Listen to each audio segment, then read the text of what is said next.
biggest developer of student housing in the country. So they're going to get a 6.5-year pilot is what City Council just approved.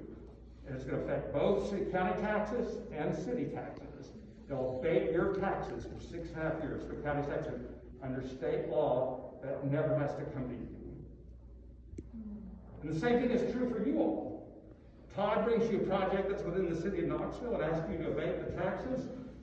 The city can't stop you, except if it's a retail project of more than 10 years, and you've seen a bunch of those, if for those of you that have been on commission for a while. That was a new law that I pissed off Larry Waters in Sevier County because we did a bunch of pilots for Sevierville and Pigeon Forge. He got mad and said, hey, I don't like this. And I thought they were going to basically require county approval, but instead all they did, or city approval, vice versa, they just said if it's 10 years or more and it's retail, because that's what Larry was so mad about, then you have to go get approval of the other body.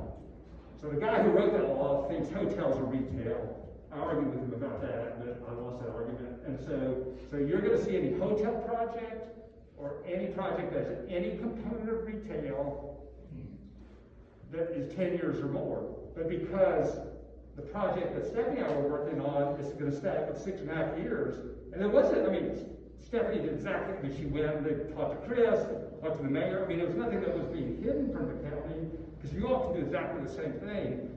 Now, this is, as you might guess, has been a very controversial point statewide for a long time, but the only county in the state that requires approval of both to do a pilot is Shelby County.